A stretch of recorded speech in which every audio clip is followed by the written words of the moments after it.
નમસ્કાર ખેડૂત મિત્રો, આજે તારીખ 10 સપ્ટેમ્બર 2024 આજના મહત્વના હવામાન સમાચારની સંપૂર્ણ માહિતી મેળવીશું। ચેનલમાં નવા હો તો ચેનલને સબસ્ક્રાઇબ કરી લેજો।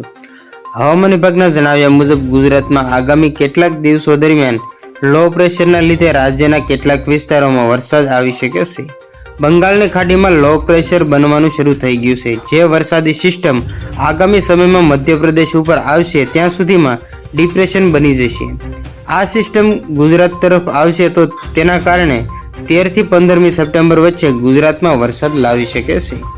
હવામાન વિભાગના જણાવ્યા મુજબ 10મી સપ્ટેમ્બરના રોજ ઉત્તર ગુજરાતના બનાસકાંઠા, સાબરકાંઠા, અરવલ્લી, દાહોદ અને મહીસાગર જિલ્લાઓમાં છૂટાછવાયા સ્થળોએ ભારે વરસાદની સંભાવના વ્યક્ત કરવામાં આવી છે, જ્યારે બનાસકાંઠા, પાટણ, મહેસાણા, ગાંધીનગર, ખેડા, અમદાવાદ, આણંદ, પંચમહાલ, વડોદરા, છોટાઉદેપુર, નર્મદા, ભરૂચ, સુરત, ડાંગ, તાપી, નવસારી, વલસાડ અને દમણ દાદરા નગર હવેલીમાં છૂટાછવાયા સ્થળોએ હળવાથી મધ્યમ વરસાદની શક્યતાઓ વ્યક્ત કરવામાં આવી છે।